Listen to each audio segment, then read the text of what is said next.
Namo Namaha and welcome to Sanskrify's amazing series to learn Laghu Siddhanta Kaumudi, the very basic scripture to learn the Sanskrit grammar very thoroughly. As I promised, we are going to learn it from basics to the advances. तो मित्रों, आज का video शुरू करने से पहले आइए हमने लास्ट वीडियो में क्या देखा था उसका थोड़ा सा पुनरावर्तन कर लेते हैं। तो मित्रों, लास्ट वीडियो में हमने लघु सिद्धांत कौमुदी ग्रंथ की शुरुआत करते हुए उसके मंगलाचरण का अभ्यास किया था। लघु सिद्धांत कौमुदी ग्रंथ का मंगलाचरण कुछ इस तरह है। नत्वा सरस्वतीं देवीं शुद्धां गुण्यां करोम्यहं पाणिनीय प्रवेशाय लघु सिद्धांत कौमुदीं। मित्रों, इसका अर्थ भी हमने देखा था, जो कि है शुद्ध और प्रशस्ति गुणों से युक्त सरस्वती देवी को नमस्कार करते हुए पाणिनीय व्याकरण में प्रवेश करने के लिए यह लघु सिद्धांत कौमुदी ग्रंथ की रचना मैं वरदराजाचार्य करता हूं। मित्रों, अब लघु सिद्धांत कौमुदी में आगे बढ़ते हुए मंगलाचरण के बाद क्या आता है वो देखते हैं। तो मित्रों, मंगलाचरण के बाद लघु सिद्धांत कौमुदीकार यानी श्रीमद वरदराजाचार्य आगे लिखते हैं अथ संज्ञा प्रकरणम। इसका क्या अर्थ है? अथ यह एक पद है जो कि शुरुआत को इंडिकेट करता है। तो अथ संज्ञा प्रकरणम, इसका अर्थ होगा मैं संज्ञा प्रकरण की शुरुआत कर रहा हूं। तो मित्रों, बात ऐसी है कि महर्षि पाणिनि कई हजारों सालों से भगवान शिव की उपासना कर रहे थे, किंतु तभी भी भगवान शिव उनके ऊपर प्रसन्न नहीं हो रहे थे। तभी उनके साथ तपश्चर्या करने वाले ऋषियों पर एक दिन अचानक से ही भगवान शिव प्रसन्न हो गए और उन्होंने उन ऋषियों को कहा, हे ऋषि, मैं आपकी तपश्चर्या से प्रसन्न हूं, आप मुझसे वरदान की याचना कीजिए।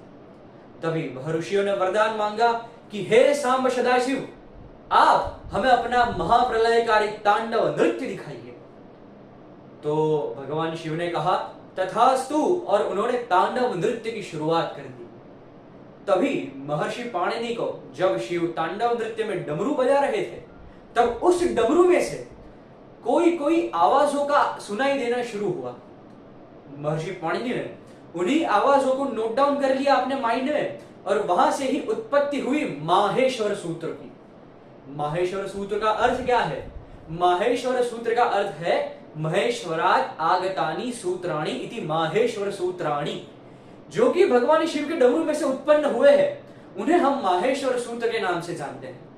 तो मित्रों, कुल 14 माहेश्वर सूत्र लघु सिद्धांत कौमुदी और अष्टाध्यायी ग्रंथ में बताए गए हैं, जो कि है अ इ उण रुल रुक ए ओम ऐ औच हय व रट लण यम गण नम झ भै घ ढ धश ज ब ग ड़ दश ख फ छ ठ थ च ट तौ क पै श ष स हल। मित्रों, माहेश्वर सूत्र का उच्चारण करते समय हमें कुछ चीजों का ध्यान रखना है।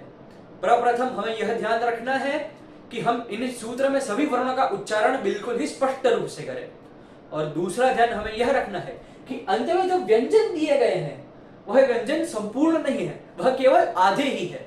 तो उन व्यंजनों का उच्चारण हमें संपूर्णतया नहीं करना है, सिर्फ आधा आधा ही करना है। जैसा कि अ इ उण सूत्र का उच्चारण होगा अ इ उण, इसमें णकार का ण ऐसा उच्चारण नहीं होगा, किंतु ण इतना ही उच्चारण होगा। यथा अ इ उण रुल रुक ए ओम, ना कि अ इ उण रुल रुक ए ओम इत्यादि। तो मित्रों, हमने 14 माहेश्वर सूत्र का अध्ययन किया। अब उससे आगे कौमुदीकार यानी श्रीमद वरदराजाचार्य क्या लिखते हैं वह देखते हैं। तो आगे श्रीमद वरदराजाचार्य लिखते हैं इति माहेश्वराणि सूत्राणि अनादि संज्ञार्थानि। यहां पर लिखा है इति माहेश्वराणि सूत्राणि अनादि संज्ञार्थानि। तो इसका संधि विच्छेद करके देखते हैं, जो कि है इति माहेश्वराणि सूत्राणि अनादि संज्ञार्थानि।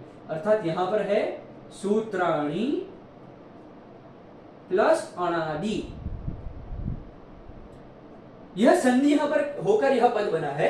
तो अब यह अर्थ है कि इति माहेश्वराणि सूत्राणि अनादि संज्ञार्थानि, अर्थात यह माहेश्वर सूत्र का अंत है। इति माहेश्वराणि सूत्राणि, अर्थात यहां पर माहेश्वर सूत्र हल, ये सूत्र से माहेश्वर सूत्र यहां पर खत्म होते हैं। अनादि संज्ञार्थानि, अर्थात लघु सिद्धांत कौमुदी में कुछ अनादि विशिष्ट संज्ञा की गई है। अण है, अच है, अक है, वह क्या है वो हम आगे देखेंगे। लेकिन हमें इतना याद रखना है कि ये जो माहेश्वर सूत्र है, इन सूत्रों का लघु सिद्धांत कौमुदी में समावेश अण आदि संज्ञा करने के लिए किया गया है। एषामन्त्य इतः आगे लिखते हैं श्रीमद् वरदराजाचार्य, अर्थात इनका जो अंतिम वर्ण है, जो कि अंतिम वर्ण है इन सूत्र का, इसको हम इत कहेंगे। यह जो नकार है, यह ककार है, यह गकार है, यह चकार है, आदि जो भी सारे अंतिम वर्ण है माहेश्वर सूत्र के, उनकी हम इत संज्ञा कहेंगे, उन्हें हम इत वर्ण कहेंगे। तो अब इधर हम यहाँ पर बहुत ही इंपॉर्टेंट पद पर आ रहे हैं, जो कि है हकारादि षकार उच्चारणार्थः, अर्थात हकारादिषु अकार उच्चारणार्थः। यहां पर संधि होगी हकार आदिषु, हकार आदिषु अकार। तो हकार आदिषु अकार उच्चारणार्थः, इसका यह अर्थ होता है कि यहां पर देखिए पहले 4 सूत्रों में आपने ऑब्जर्व किया होगा कि यहां पर कोई हमें पूरा व्यंजन दिखाई नहीं दे पड़ता है। यह जो कि सूत्र है, पहले 4 माहेश्वर सूत्र है, अ इ उण रुल रुक ए औ ऐ औच। तो इन 4 सूत्रों में सारे के सारे स्वर ही है, और जो 5वां सूत्र है हय वरट, उसमें सबसे पहला व्यंजन आता है ह। तो यहां पर क्या बोलना चाहते हैं श्रीमद् वरदराजाचार्य कि हकार आदि षकार उच्चारणार्थः, अर्थात यह हकार आदि में जो अकार है वह उच्चारण के लिए है। देखिए मूलतः व्यंजन को कैसे लिखा जाता है, मूलतः व्यंजन को सिर्फ ऐसे ही लिखा जाता है, लेकिन जब हमें कोई भी व्यंजन का उच्चारण करना हो तब हम उसमें स्वर ऐड करते हैं। तो यहाँ पर ह जो कि है, यहाँ पर हमें अंतिम स्वर अ सुनाई दे पड़ता है। तो यहाँ पर कहना है कि हकार आदि में जो कि अंतिम अकार है वह उच्चारण के लिए है। और अंत में लिखते हैं लण मध्य त्वित संज्ञकः, अर्थात क्या है, अर्थात लण इस सूत्र में कहा है, ये रहा लण, यह जो सूत्र है लण, लण मध्य तु इत संज्ञकः, तु इत संज्ञकः, इत संज्ञकः, लण मध्य तु इत संज्ञकः, अर्थात यहां पर ल जो कि है ल प्लस अ, ऐसा हम लिखेंगे ल को। तो लण सूत्र में जो अ है, ये अ उच्चारण के लिए तो है ही है, लेकिन उसके साथ साथ इस अ की लण सूत्र में इत संज्ञा भी की गई है। अर्थात यहां पर जो ह या वरट आदि में जो कि अकार दिया गया है, वह अकार जो कि है वह केवल उच्चारण करने के लिए है, वह उच्चारण के लिए ही उच्चारण में मदद रूप होता है। लेकिन लण में जो आकार दिया गया है ल के बाद, उस आकार की इत संज्ञा होती है। तो मित्रों संज्ञा प्रकरण में आगे बढ़ते हुए आइए हम देखते हैं संज्ञा प्रकरण और इसी के साथ साथ लघु सिद्धांत कौमुदी का प्रथम सूत्र जो कि है हलन्त्यम। मित्रों सूत्र का अध्ययन करने से पहले हमें कुछ बारीक चीजें पता होनी चाहिए, जैसे कि सूत्र के बाजू में यह जो नंबर्स मैंने लिखे हैं वह नंबर्स यह दिखाते हैं कि यह सूत्र अष्टाध्यायी के कौन से अध्याय के कौन से पाद का किस नंबर का सूत्र है। अर्थात यहां पर अगर मैंने 133 लिखा है, इसका अर्थ यह होगा कि यह अष्टाध्यायी के प्रथम अध्याय का तृतीय पाद का तीसरा सूत्र है। अब आप लोग यही सोच रहे होंगे कि यह अध्याय पाद ये सब क्या है।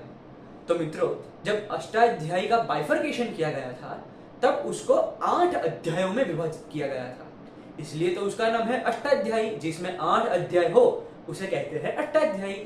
तो अष्टाध्यायी के हरेक अध्याय में 4 पाद दिए गए थे, अर्थात कितने पाद हुए, 8 टाइम्स 4 32। तो अष्टाध्यायी में 8 अध्याय है और 32 पाद है। तो एक पाद में सूत्रों की संख्या निश्चित नहीं होती है, किसी में ज्यादा भी हो सकती है, किसी पाद में कम भी हो सकती है। लेकिन हमें इतना याद रखना है कि अष्टाध्यायी को 8 अध्याय और प्रत्येक अध्याय में 4 मान की कुल 32 पादों में विभाजित किया गया है। तो अब हम समझ चुके हैं कि हलन्त्यम सूत्र जो कि है वह अष्टाध्यायी का प्रथम सूत्र नहीं है, किंतु लघु सिद्धांत कौमुदी का प्रथम सूत्र है। तो अष्टाध्याय में यह सूत्र कहां पाया जाता है, प्रथम अध्याय के तृतीय पाद के तीसरे अध्याय में। अब देखिए श्रीमद् वरदराजाचार्य ने जो कि सूत्र दिए है, सूत्र के नीचे सूत्र के साथ साथ उन्होंने उसका डिस्क्रिप्शन भी दिया है। तो इस डिस्क्रिप्शन को हम बोलेंगे वृत्ति, सूत्र की वृत्ति, अर्थात यह सूत्र क्या कहना चाहता है उसे हम सूत्र की वृत्ति बोलेंगे। अब कुछ और चीजें हमें जो कि ध्यान में रखने जैसी है वो की है, अगर कोई भी चीज हमें ऐसे ब्रैकेट में दिखाई गई है, अगर इस ब्रैकेट में मैंने यहां पर कुछ भी लिखा है तो इस ब्रैकेट को हम वार्तिक के स्वरूप में स्वीकार करेंगे। अब ये वार्तिक क्या है? तो एक बहुत ही प्रसिद्ध श्लोक है कि वाक्यकारं वररुचिं भाष्यकारं पतंजलिं पाणिनिं सूत्रकारं च प्रणतोस्मि मुनित्रयम्। देखिए, महर्षि पाणिनि ने अष्टाध्याय को केवल सूत्र के रूप में दिया था, लेकिन केवल सूत्र से तो ज्ञान उपलब्ध होता नहीं है। इसीलिए महर्षि कात्यायन या तो महर्षि वररुचि ने उस सूत्र के ऊपर वार्तिकों का निर्माण किया। वार्तिक क्या है? तो सूत्र से बड़ी ऐसी परिभाषा जिससे हमें सूत्र का अर्थ पता चले, और उन्हीं वार्तिकों के ऊपर महर्षि पतंजलि ने महाभाष्य का निर्माण किया है। तो हम सिर्फ इतना याद रखेंगे कि अगर यहां पर ब्रैकेट में कुछ लिखा गया है मेरे द्वारा तो वह वार्तिक है। चलिए इसको अब इरेज कर देते हैं। तो अब सूत्र का अध्ययन हम शुरू करते हैं। तो सबसे पहला सूत्र, जैसे कि मैंने बताया, यह है हलन्त्यम। तो हलन्त्यम में वृत्तिकार यानी श्रीमद् वरदराजाचार्य क्या बोलते हैं, आइए देखते हैं। तो हलन्त्यम में बोलते हैं उपदेशेन्त्यम हलित स्यात्। यहां पर क्या बोलते हैं? उपदेशे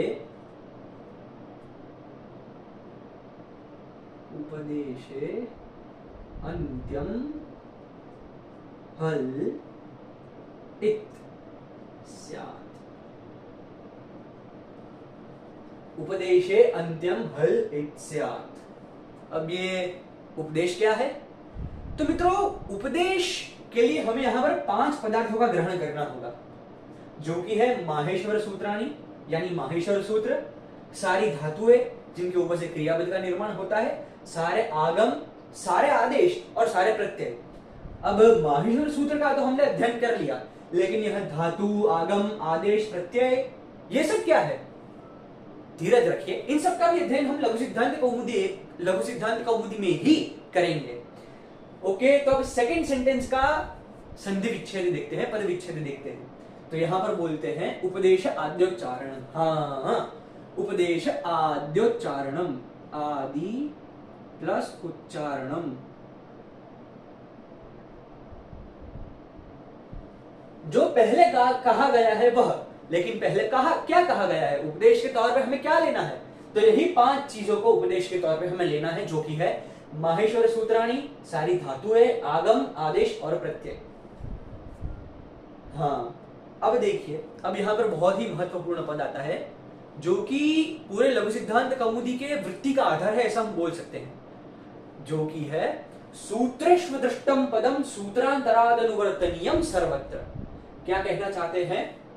सूत्रेषु अदृष्टम पदम, सूत्रेषु अदृष्टम पदम सूत्रांतरात्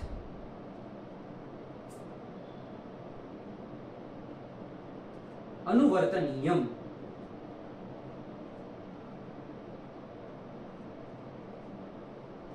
सर्वत्र। अब इसका अर्थ क्या हुआ?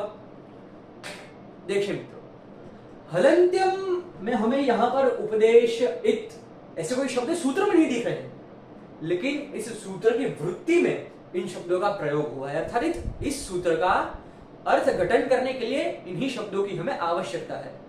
तो यह शब्द हम लाएंगे कहां से? तो हलन्त्यम सूत्र के पहले जो भी सूत्र है, वहां पर जहां कहीं भी इस पद को दिया गया होगा, उपदेश या फिर इत, तो उस सूत्र से हम उसको अडॉप्ट कर लेंगे। ठीक है, समझ गए? तो देखिए, हलन्त्यम सूत्र में उपदेश और इत, ये सारे पद कहां से आए? तो ये सारे पद आए हैं उपदेशे जनुनासिक इत। देखिए, अष्टाध्यायी में इसका क्रम देखिए। अष्टाध्यायी में इसका क्रम है प्रथम अध्याय, तृतीय पाद, दूसरा सूत्र। हलन्त्यम के ठीक पहले हलन्त्यम का क्रम है प्रथम अध्याय, तृतीय पाद, तृतीय सूत्र, और उपदेशे जनुनासिक इत, इस सूत्र का क्रम है प्रथम अध्याय, तृतीय पाद, द्वितीय सूत्र। और हमें यहां पर दोनों शब्द मिल जाते हैं, उपदेश और इत।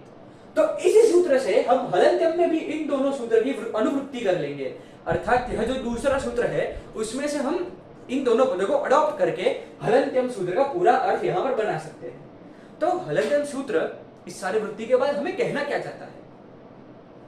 देखिए, जब हमने माहेश्वर सूत्र का अध्ययन किया था तब वहां पर एक लाइन दी गई थी कि एषामन्त्य इतः, अर्थात इस माहेश्वर सूत्र के अंतिम वर्णों की इत संज्ञा होती है। अब हम देखते हैं हलन्त्यम सूत्र क्या कहना चाहता है। उपदेश अंत्यम हल इत स्यात्, अर्थात उपदेश के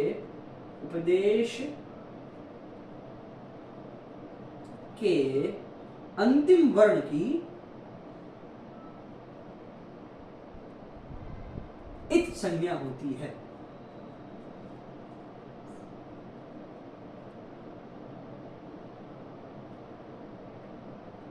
संपूर्ण डिटेल अर्थ देखा।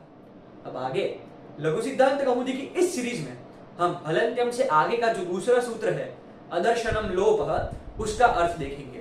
तो जुड़े रहिए हमारे साथ, और अगर आप हमारे चैनल पर नए हैं तो सब्सक्राइब करना मत भूलिएगा। आपका प्यार ही हमारी संपत्ति है। नमो नमः।